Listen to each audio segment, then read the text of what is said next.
things don't always go according to plan. When you're in the pursuit of success, when you're in the pursuit of becoming the best version of yourself, it might oftentimes feel like you're trying to get from point A to point B. And there are going to be check marks, checkpoints along the way, where it's going to be from point A to point B and then point C and point D. But one thing that's going to be counterintuitive and discouraging is that it's not going to be in a straight line. You're not going to go from point A to point B to point C to point D. Okay? You got to just get rid of that expectation right now. It's not going to happen. What instead is more than likely going to happen is you're going to go from point A to point B to point A point 6 again, to point C, to point D, back to point C, back to point B, and then skip it all on over and get to point J and skyrocket. An example I have today, so for example, things don't go according to plan. Life shoots you obstacles. God, the universe, whatever you believe in, challenges you. They're going to continue to test you. Oh yeah, you want this? Oh yeah, you're tough? Oh yeah, you think you can handle this? Well, here's a challenge for you. Here's a difficulty for you. Here's a disease for you. Here's a friend that got in trouble for you. Here's this for you, okay? For me today, my plan was I'm knocking on the doors today. I'm hitting doors all morning. Then I'm going to do my follow-up calls. Then I have an open house today for a home that I have for sale. Then I have a networking event. So I have a whole planned out day. Well, guess what? The universe, God, delivered to me full of smoke today from the wildfires coming from up north. So it's super smoky. I already hit a Peloton ride in my garage. And I'm having a tough time breathing already, breathing in all the smoke with deep breaths here in my garage because it's kind of seeping in. So today's not a day that I'm going to walk around in the streets breathing in smoke. And I'm definitely not going to walk around wearing an N95 mask because that defeats the whole purpose of being out there in front of the people for them to see my smiling face. So instead, I said, okay, great. How am I going to pivot today? My plans have been knocked out. What am I going to do to pivot today? Oh, hey, I've had a lot of things that I've been neglecting on the phones, on the computer. I have some clients that I haven't followed up with, some leads that I haven't followed up with in a little bit too long. There's some projects that I need to do. I need to do a little bit of new lead generation calls and introduce myself to a couple of people that I've been meaning to do, right? So now my brain is spinning, my brain is working, and I'm excited again. I go from being, okay, great, like I know what I'm doing today. I got the plan, it's all carved out. Oh, wait, it's way too smoky. I was in my garage for 20 minutes doing a Peloton ride and I can't breathe. I'm not gonna be able to be out there today. And it's only gonna be for a couple of days. So, all right, great.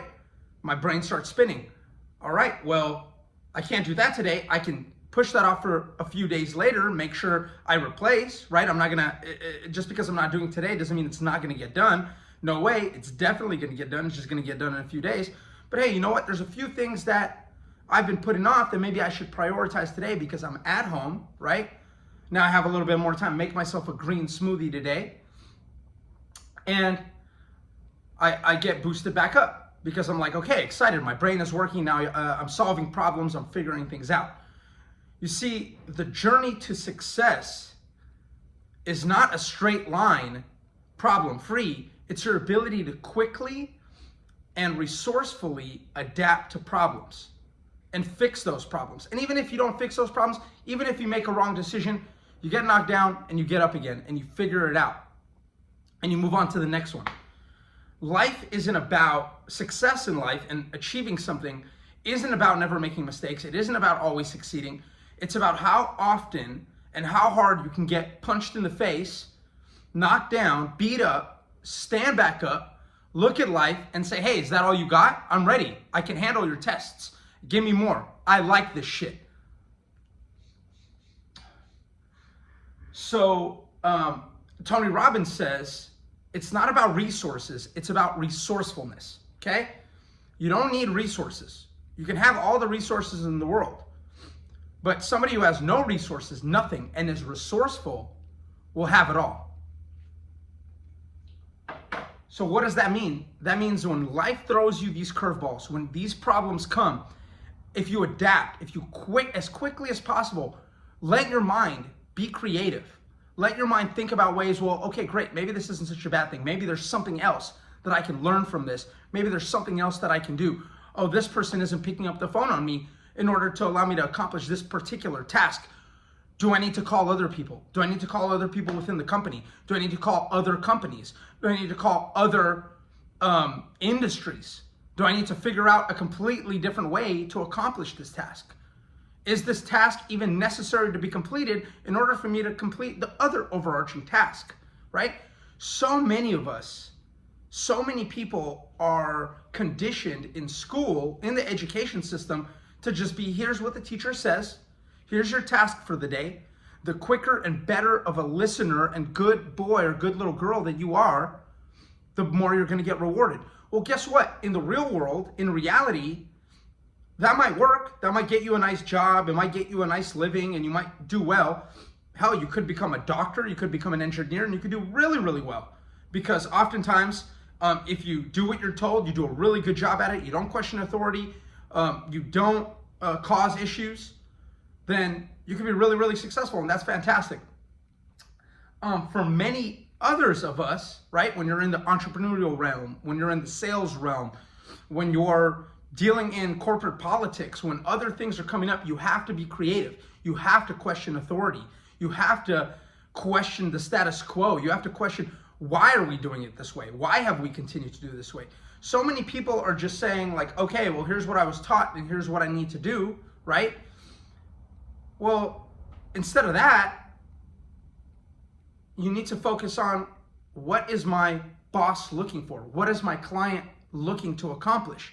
And they showed me this, or they told me to do it this way, but that's because that's the way they've done it. They've always done it. Maybe they were just taught to do it that way, but is that gonna accomplish that particular thing that they want? Don't they want something accomplished? What do they want accomplished? What's important to them? So this is where you have to step out of your zone and you have to be thinking about, what do other people want? Okay, like the people that I'm helping, right? Zig Ziglar says you can get anything in life that you want if you help enough other people get what they want. Well, what do these other people want? Well, if it's your boss and he wants this particular project completed, right? And there's a series of tasks and you're trying to get this task done, but you're stuck on this task and you're taking forever. And you say at the end of the day, he says, okay, well, how many tasks have you got done? You're like, 7. Well, 7, you were supposed to get 15 done. Well, I got stuck on number 7 because this person wasn't picking up and I tried to call this person, I don't know what to do, and I don't know. Skip that task and do the other 14, and then you could have got 14 done and left this one later, and then I would have dealt with you on this one, right? So wherever you are, whether you're an entrepreneur who works with clients, large clients, individual clients like myself, whether you are a employee somewhere, whatever it is, there's somebody that you are helping, right? And when you're focused on and thinking about what is their end goal, what is the purpose for them wanting to complete this, what are they looking to get done? And then you think, okay, so what are the current set of activities that are supposed to get me there? Are these the correct set of activities? Is there somewhere where I can be more resourceful? Is there somewhere where I can be more creative? Is there somewhere where I can think of a different way to do this? This is why immigrant communities are really, really, really, really good at this, because in America for the last 100, 150 years, the American dream has been, hey, you get a job, you go to school, you get a job, you do your thing, you're able to take care of your family, and you're able to provide for your family, and you're able to have a pretty good life. And that's an amazing promise.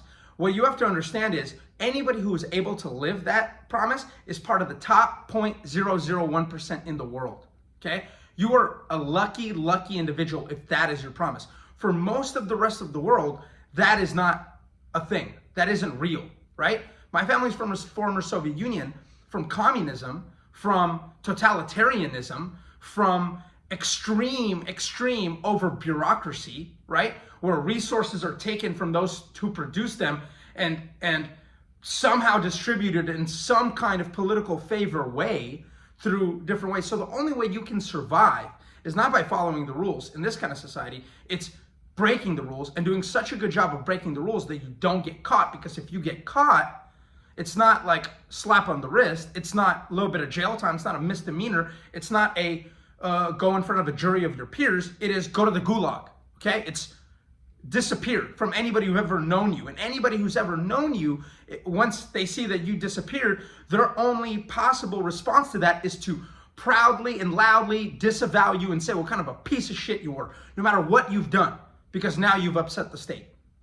So that's the background that my family's from, that a lot of Eastern European, former Soviet bloc people are from. A lot of immigrants are from, Cuban, most of South America. There's no way to survive if you just follow the rules. So you have to be resourceful. So here's a quick tip. If you have friends who are immigrants or kids of immigrants, learn from them. Spend time being mentored by them. Spend time speaking to them. Figure out what did they do to get where they are. Figure out how do they solve problems. When they go to the store and they get a price for something, do they just buy it and say, okay, here you go, thanks? Or how are they finding deals, right? Where do they get their coupons? Where do they figure out how to get things cheaper?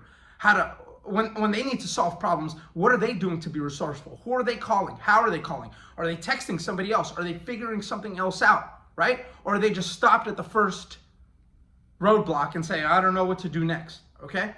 So, I forgot the exact quote, but it's something along the lines of necessity creates results, or something like that. Or something is the father, necessity is the father of something like that. So in these cultures, you had no choice but to be resourceful, because if you're not resourceful, you starve, you die, you go to the gulag, right? So if you're not resourceful, if you're not thinking about an appropriate way to get what you need in order to further your family along and help yourself and help your family, while at the same time not getting caught and being very crafty with it, right?